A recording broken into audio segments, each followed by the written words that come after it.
My fiance claimed I treated her badly. Now my life is in shambles. Trigger warning, there could be physical abuse in the story. If you want to skip and go to the next one, I suggest you do that. I honestly don't know what happened. Well, let's find out. A couple of days ago, my girlfriend who I lived with left our apartment while I was at work, claimed to her family and mutual friends that I had been physically her and blocked me on everything. I have no idea what's going on. By the way, this comes from a random abuse throw, and if you want to submit your own story, go to the r/OKStorytime subreddit. There weren't any major problems in our relationship that I could see. We just had consensual spicy sleep last night. The very last time I spoke to her before all of this happened, she was perfectly fine, kissed me goodbye before work, and everything was normal. Then I got a call from my dad toward the end of the day asking me calmly if I had been attacking my girlfriend. I didn't know what he was talking about, and then she told me. I rushed home, and she had gotten all of her stuff and is staying either with her family or a friend of hers. My Facebook account is blowing up and I have no idea what to do. None of what is being said is true, and I don't know if someone is just playing a cruel joke on me. A few people even mentioned that the police were called, but I haven't heard anything as of yet. The last major argument we had was probably in February around Valentine's Day. We were going through some financial trouble, the stress got to us, and we were both getting upset with each other over petty household things. She was my best friend, the person I could rely on to be there for me, and the person I would be there for always, no matter what. We were definitely planning on getting married. It wasn't a matter of if, it was a matter of when. Her family had basically accepted me into their family. I was close with both her mom and her dad. I only called them both once each. Neither of them answered my calls. I called my,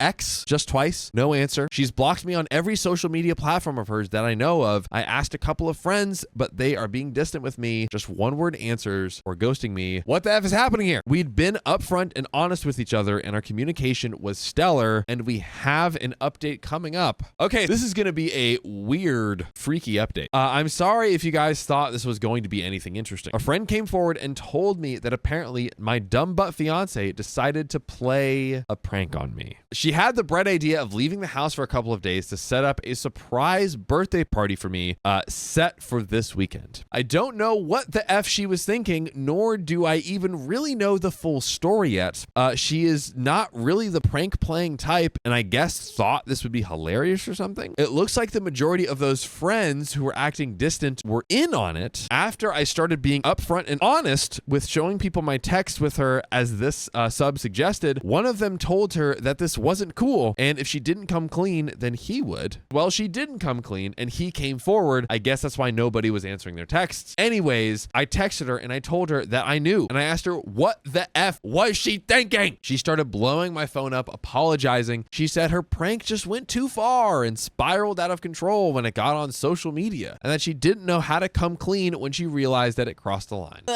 So she's like, yeah, I realized that was super messed up of me, and instead of clearing your name, I just did nothing? Or like clearing the name, the parents. Like if I'm like, my daughter has, I am lighting on fire. Yeah. Do you know, there are so many parents out there that would literally physically harm someone who did that. Yes.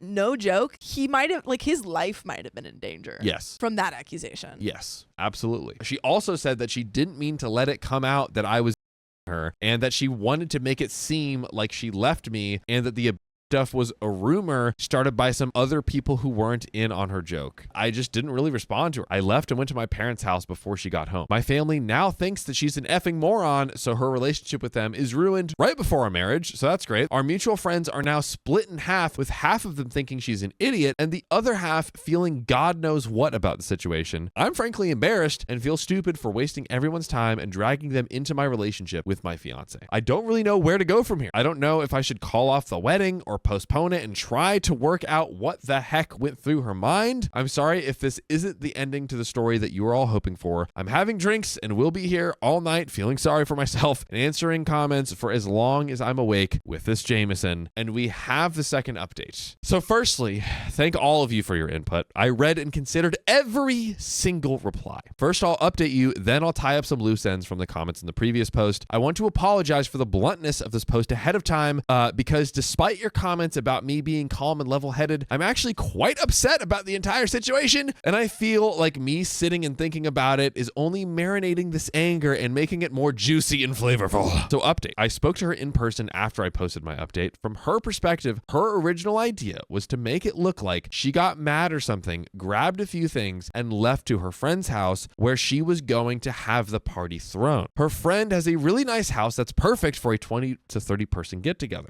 She was with her two friends and made an off-the-cuff remark when her friend said, "What are you going to say when he asks why?" And she said, "I don't know. I'll probably tell him that I felt like he got too serious when we had spicy sleep or something like that." Then her other friend who was with her immediately took to social media without the other two girls knowing. And then when they checked their phones later that day, it was already a dumpster fire. I said, "Great. All that is understandable. Just one question. Why did you then block me and then refuse to answer my calls, because that seemed pretty effing intentional to me?" She said because she didn't want to throw her idiot friend under the bus and thought it would all go away if she just threw the party, and she hadn't realized how far it all went so quickly. I thanked her for telling me, and then I called off the wedding entirely. She cried. I cried. It was a goddamn mess. She asked where we go from here. I told her I don't know. I don't even know if the relationship is over yet, but I know that the engagement is over, and that if I decide to give it another chance at the bare minimum, we need to build my trust for her from the ground up, if not the entire relationship. I also think she needs to go online and publicly say, my friend, name them. Yes. Made a joke that a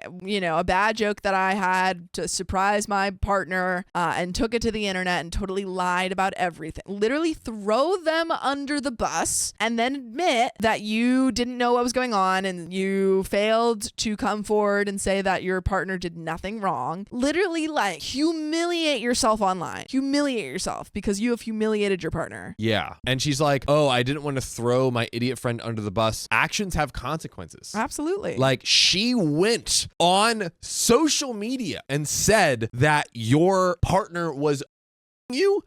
She absolutely deserves to be thrown under the bus. Absolutely needs to be called out for. And you know what? She made it public there. Why can't we make it public? She gets to say this insane thing on the internet, but we don't get the chance to, clear your partner's name and try to rectify the situation. Absolutely, OP's partner needs to just humiliate herself. And then also, even then, if she does that, you don't have to stay with her. Yes. That's just the bare minimum that she needs to do. And now I have to decide if I want that, being if they start the relationship, everything's being built from the ground up, right? Do I want to spend another 4 years being undecided? If I'm being honest with myself, I imagine it taking another couple of years before I can trust her again. Do I want to get married and start thinking about having children at 35, 36, close to 40? I told her that I have a lot to think about. I spoke to her dad last night. We shared a case of adult sodas and had a conversation that lasted about 5 hours. My ex, hasn't spoken to anyone and has basically been locked up in her old bedroom for now. She's been crying a lot. I do believe that she's genuinely remorseful about all this, which complicates things. Her dad caught wind of the situation on Facebook, but learned what was really going on maybe an hour later.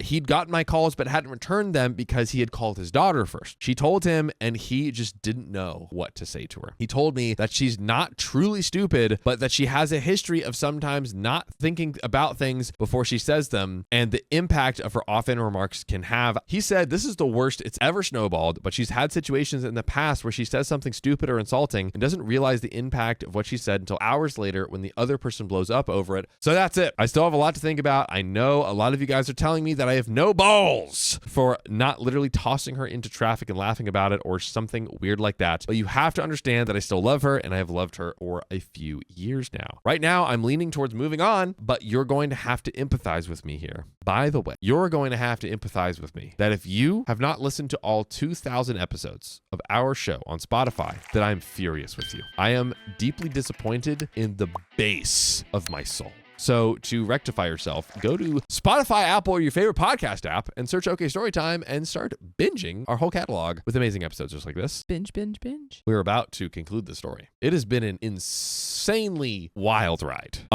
Could you please share your closing thoughts with the good people? Absolutely would love to. Number 1, OP, be gentle with yourself. You are about to marry this person. Of course you love them. Of course you love them. That doesn't mean that they're right for you or that they haven't deeply hurt you in a way that maybe you can never trust them again, which, you need for a good relationship. And 2, she still hasn't apologized publicly. Also, her friend has not apologized to you. Is she still friends with that person? Because I would be like, I am not being in a relationship with someone who is friends with a person who accused me of you. No way. Like, did she get any kind of, ramifications to what she did? Yeah, 100%. I also really love the point that your first point too, and I don't think it's said often. Like, people are when you're thrust into a scenario like this, you 1 hour we're in love with this person, about to marry them, and then the next hour everything changes, and that's such a emotional whiplash to have to try to understand and sort everything in your head. So it's totally fair to be I've loved this person for years, and we've had all these great times in this relationship, yet she's done this unthinkable thing to me, and it's just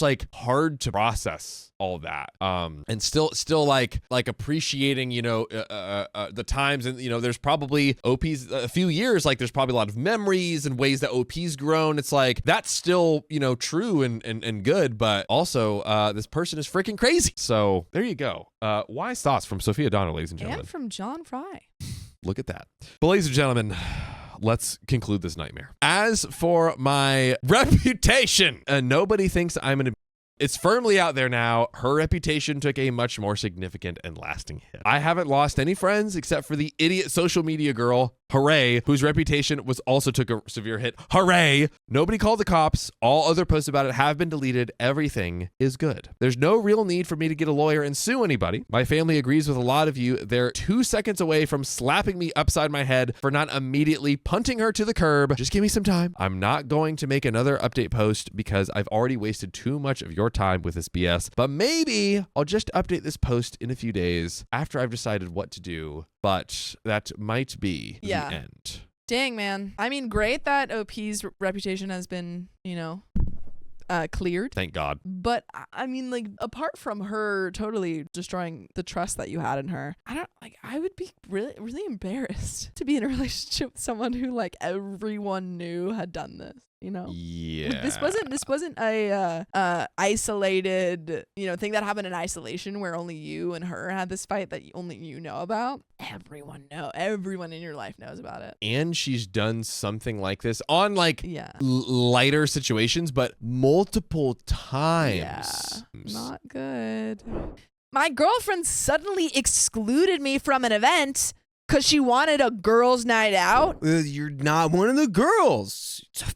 Trigger warning: substances. EDC Group is playing in London in June at Gunnersbury Park. My girlfriend Tina is a fan and asked if I wanted to go. I said yes. She also FaceTimed her sister Yasmin to confirm she was attending. Yasmin is bringing her boyfriend Jim, and Tina's friend Yvonne is also coming. Yasmin asked Tina to buy tickets. By the way, this comes from Connection Far 2456, and if you want to submit your own stories, go to the r/OK Storytime subreddit. So during the call, Tina joked about buying 4 tickets, but not confirming who they were for. She said, OP and I are going, Yvonne is going, I'm not sure who the 4th ticket is for. Over the next few days, Tina repeatedly asked me if I was sure I wanted to go. Each time I confirmed that I did, as I enjoy their music, even if I'm not as big of a fan as Tina or her friends. I've been intrigued by the hype, and events like this are something Tina and I typically do together. Today, however, her tone shifted. Tina said Yasmin had shown her a new set she thought I might not like. I reassured her I did like their music and asked if she was trying to get me to say I didn't want to go. To my surprise, Tina admitted she'd been thinking it over and decided she'd like to make it a girls' night with Yvonne, as they rarely get the chance to do things like this together. I asked if Yasmin and Jim were still going, which Tina confirmed, but said, I'm not going with them. I don't think I'll see much of them. I felt rejected. Instead of an open and loving conversation, it felt like she drip-fed me hints to manipulate me into not going. She could have said, I'd like this to be a girls' night. Would you mind inviting a friend?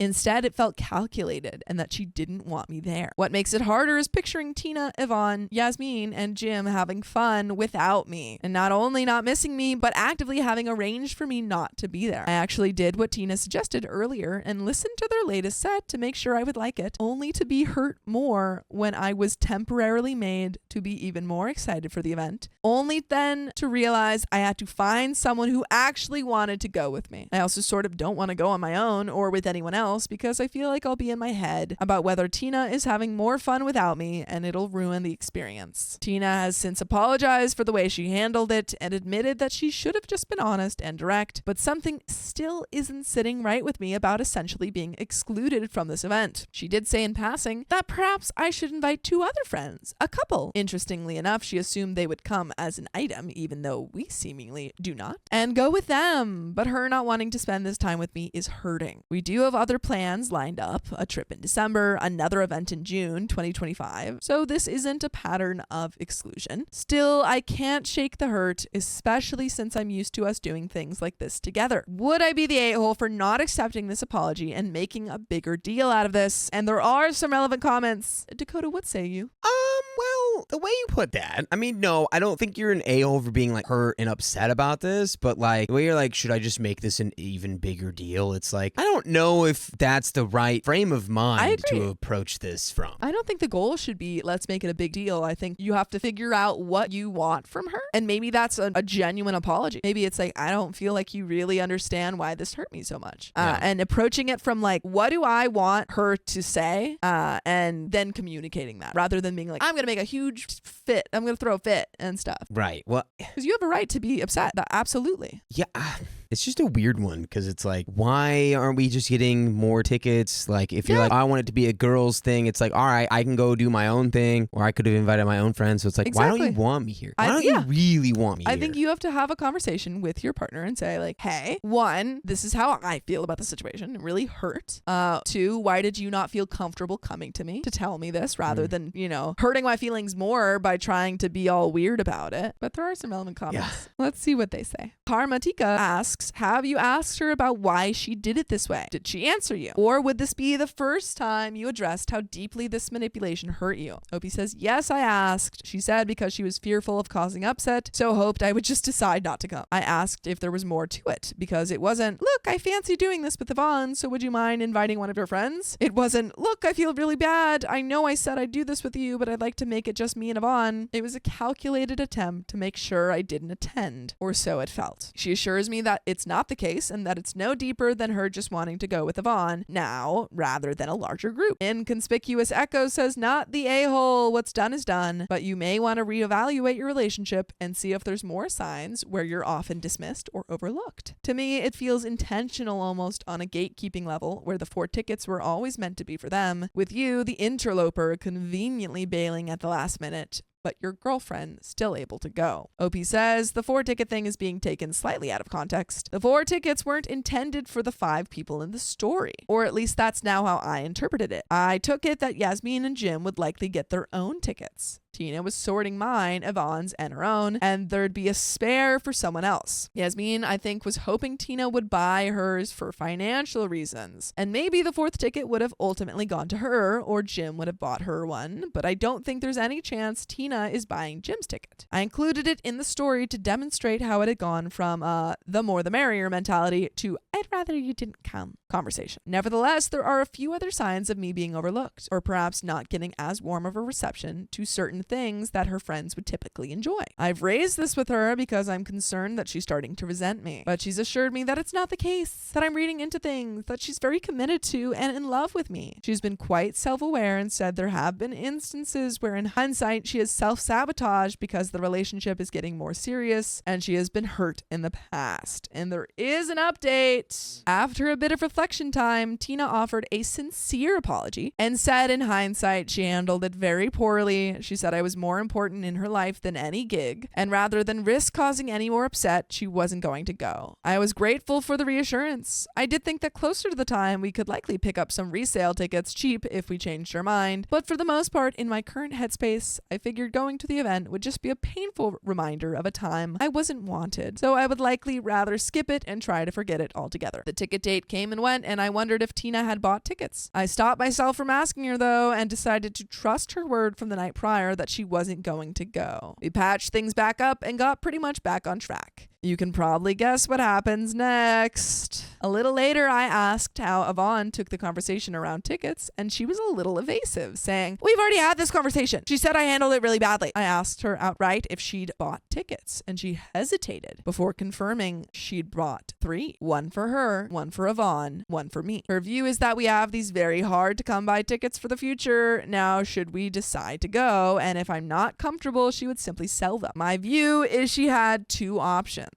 Risk not getting tickets, but no risk to upsetting me. 2, 0 risk on tickets, but small chance of upsetting me. She chose option 2 and risked upsetting me, breaking her promise from the night previous. I feel like she's putting this event ahead of me. She assures me that's not the case, and that buying the ticket, including me, was a loving gesture. I'd have every right to be pissed off if the evidence showed her buying 2 tickets, but because it was 3, I should accept this came from a place of love. I asked why, if it was so loving, she didn't tell me at the time. Right, exactly.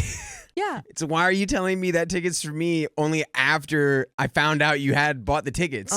She said, because we had been arguing. I asked why make them a commitment one day before to not buy tickets, only to then do it. She said she reflected and changed her mind because we might all want to go. Doing a lot of reflection. I did some reflection. She's doing reflection, but it's all circular.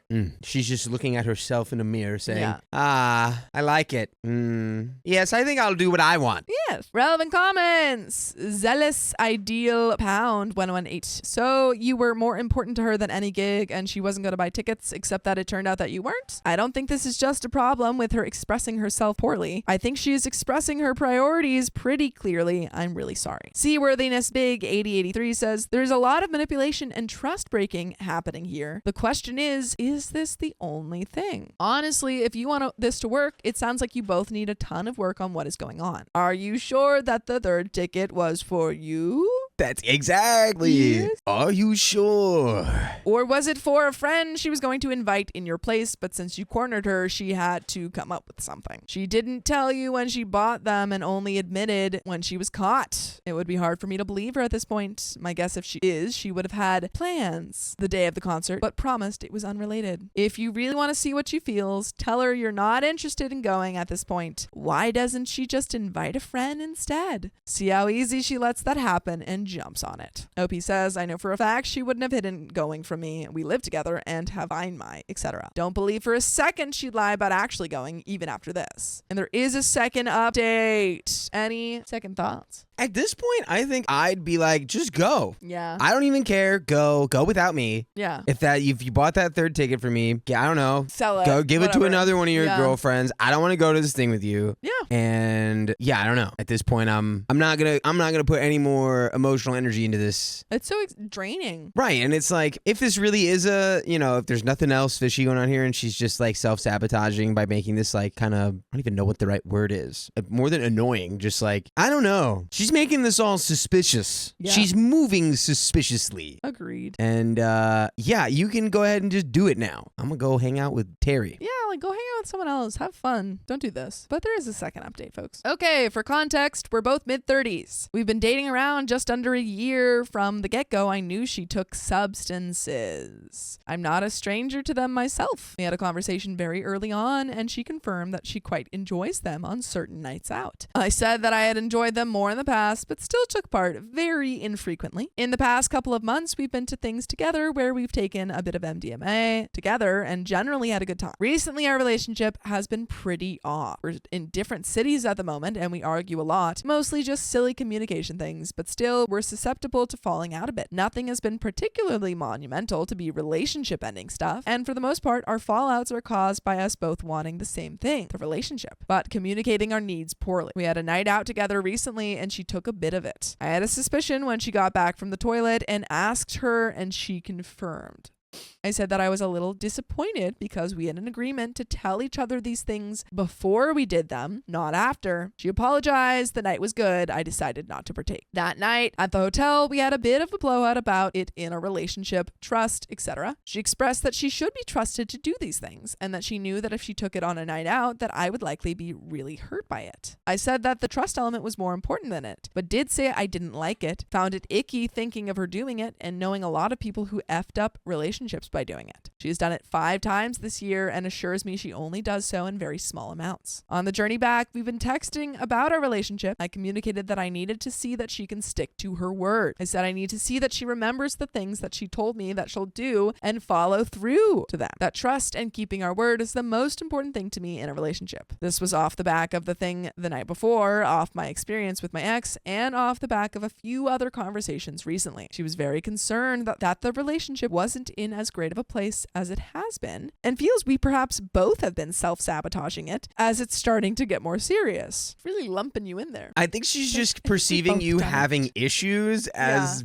having self-sabotaging tendencies. Yeah, she's like, the fact that you're against me doing substances when I told you I wouldn't do them, or that I would tell you before I did them, is self-sabotaging. Like, you both agreed to that. You both agreed. Yeah, this is just, at this point, it's just a story of like, what lines are you going to allow to be crossed? Yeah, and it seems like so far, all of them. We spoke on the phone when I got off the train, and she told me that plans to see a friend for her birthday had come to fruition. She previously thought the friend would be too unwell. Our conversation around the relationship was cut short. I still wanted to offer more reassurance. She said that if her friend, notorious substance user, had a bag, that she wouldn't partake. I was grateful. Then I got off to a start, and she texted to say her friend did have a bag and that admittedly she was a little tempted, but she wouldn't because she knows how important it is to me. Over the course of the next 2 hours, she repeatedly said she might do it if it was okay for me. I said I'm not making that decision for her, that she knew the pros and cons either way. She knew the likelihood of it causing hurt, reminded her of all that she'd said the night previous, and reminded her that just hours ago she told me I was more important. She decided to do it. Told me before doing so, told me after doing so, and committed to keeping me updated throughout the night. Admittedly, I went to a really bad place. It reminded me of my cheating ex and how I would be drip-fed information or have things change suddenly on nights out. My head went to a place where if she was prepared to prioritize substances over safeguarding our relationship, what else was she prepared to do? Anyway, I couldn't sleep all night until I knew she was home safe. Her night out bars ended around 1 a.m., but she went back to the friend's house until 7 a.m. I was beside myself with completely irrational thoughts after the trust was broken. Like, has she taken a guy back there? Could they invite guys around later? What if they ordered more and the dealer did something horrible to them? What if one of them suffered a heart attack or health complications?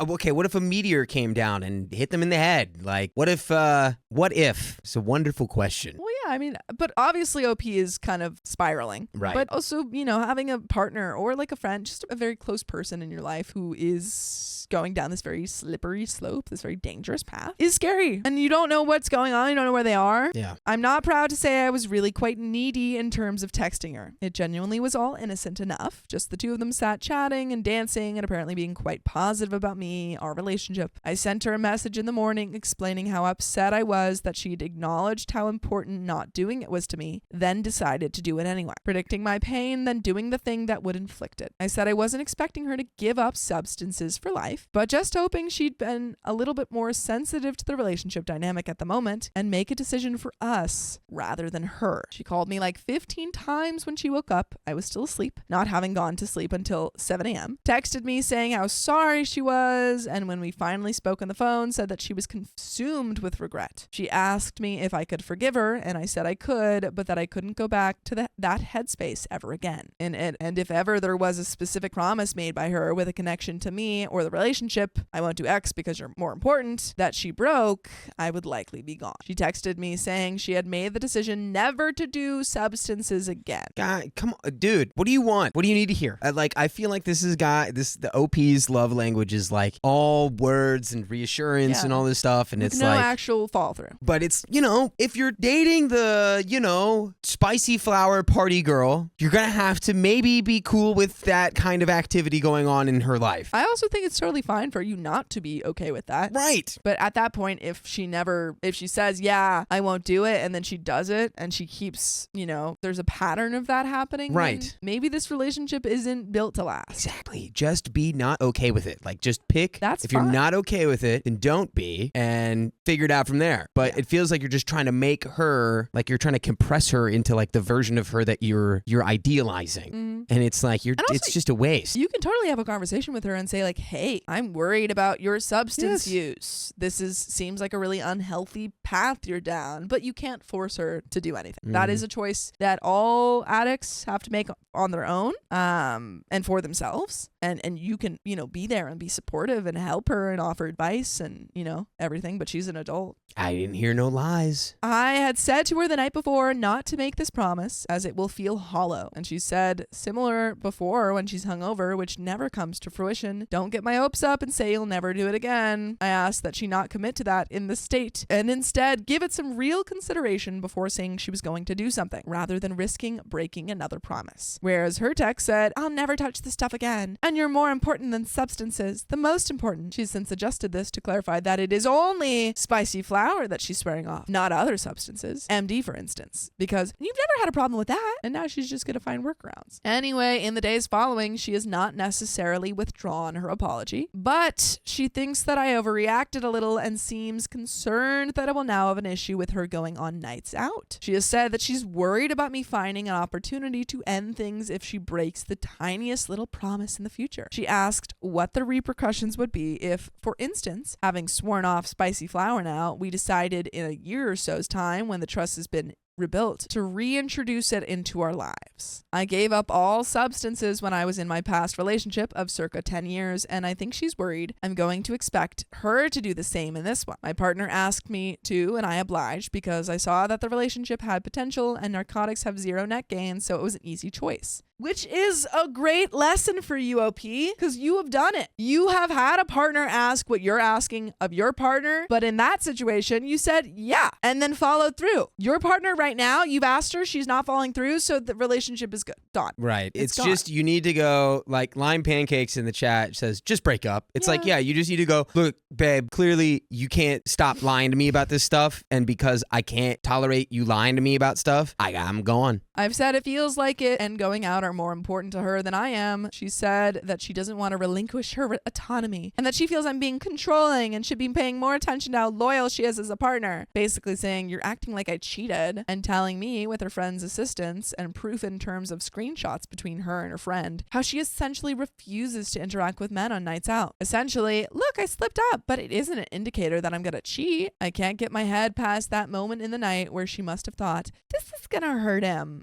/ have implications, but I'm going to do it anyway and face the consequences tomorrow. I don't know if my past is making this way worse than it needs to be, or if this broken promise really is a big deal. Am I overreacting? And there are some relevant comments. Lintho says, hey dude, I've seen your other posts. There is an issue in your relationship and it's not just her actions. She doesn't respect you. Every time you have posted has been around her trickle truthing you and lying. At what point do you value yourself and walk away? At what point is her mistreating you enough? This goes beyond misunderstandings. She has repeatedly, consistently disrespected your boundaries and lied to you. You even say yourself that she says she'll quit, but doesn't mean it, yet still lies and says she will anyway. You're a boiling frog, bud. Jump out of the pot. Magdovus says, I think there's a fundamental issue that she isn't addressing. The basic fact is that you can't trust her word and she doesn't seem to care about that. She's willing to immediately start to row back on her promises when she realizes she doesn't want to keep them. And there is a third update.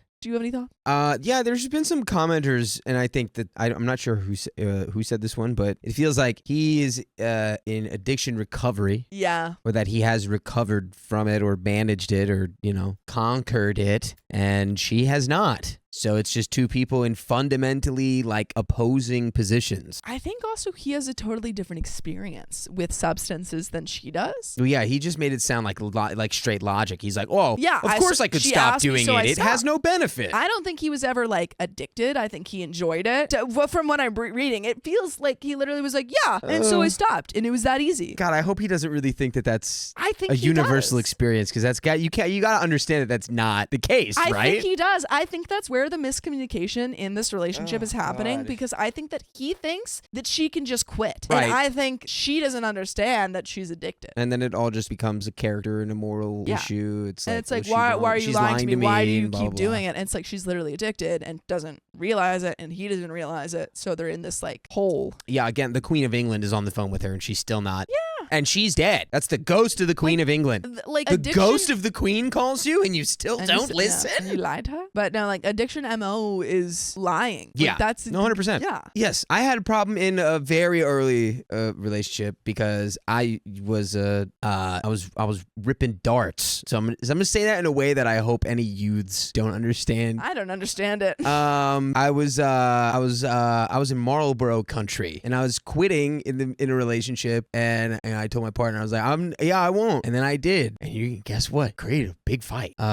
So yeah, just like, I don't know, both sides, like, just don't lie about it, and also like understand that it's not really about you in that moment. No, but that does not mean that you do not have a right to be upset or want Right. to end the relationship. Doesn't negate your feelings. Not at all. But it's like not. It'll just make you feel less bad because you're feeling like, oh, this person I care about doesn't care about me at all. It's really not true. No. So, but anyway. There is a third update. We're talking about flour with a U. Spicy flat nose clams. Talking about nose clams fresh off the truck. My post history gives a little background on our relationship.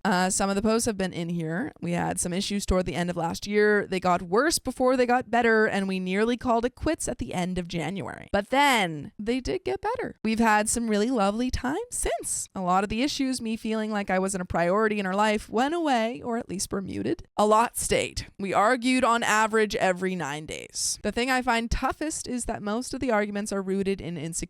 On the deepest level, she's just scared that I'll leave and would seemingly rather either control that herself or at least perpetually test me to see if I'm safe. Perhaps it's easier to live with having blown the thing up yourself than facing what it feels like to have someone decide you weren't enough. I just wish I could have made her feel safe enough. I know she couldn't help it. That's the toughest part. She just wanted to be nice, to be good, to feel safe. I really wish it could have worked. For clarity, I left her. The final disagreement was she sent me a spicy photo and then got very upset when I said I'd reciprocate the following day. Apparently, I should have instantly replied with one. I just wasn't feeling too great, and she sent it on once view, so I could barely get in the mood before I thought best to reply and tell her how schmexy she looked. I get it's not great sort of forcing someone into that, but for me, more than anything, it was just another argument that didn't need to happen. The straw that broke the camel's back kind of thing. She later said her actions make her feel disgusted. She begged for another chance. I stayed strong, but then she asked if we could talk hours later. And when I agreed, she said she'd given it some thought and we should break up.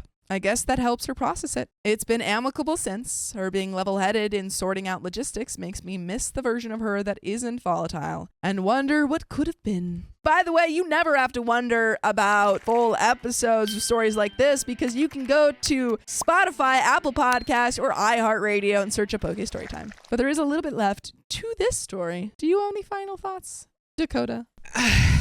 Good job. You broke up. It's probably for the best. I think so. Yeah, just, I mean, it was amicable. You guys realized you guys are not right for each other. Find a little type A cutie for you. Yeah. Okay? Find someone who can also logic their way out of addiction, which is insane. Also, I mean, it doesn't seem like substance use was a deal breaker for OP, but I think that you should kind of, while you're out of a relationship, you should kind of like think about it and think about what if maybe all substances are deal breakers. I think it was more just he needed to be priority one. Absolutely, He but needed- I and think it was also, like it seems like he is pretty anti that specific substance, which is fair. That can be like a thing in the future. You can be like, wow, I had a past relationship with someone like kept putting the substance ahead of me. I don't really want that in the next one. Yeah. And that's okay. Yeah. But there is a little bit left to the story. Look at the sky. It's tough. I'm not even sure what I want from this post. I guess I wanted to update those who helped when I needed it previously. previously, so there was some conclusion to the story. And also kind of wondering, am I overreacting to the breakup, or was I overreacting in breaking up with her? I'm sure people will jump on the past stories and the photo thing and say I'm better off without, but I really could see the good in her. It's a shame. Anyway, it helps to talk about it. And relevant comments to finish this story off. Membership decent. Ugh, I used to be this girl. I had a lot of defense mechanisms like this and responded the same way. You can become the sum of your problems, or you can be better than your problems. And that is the end of that story, folks.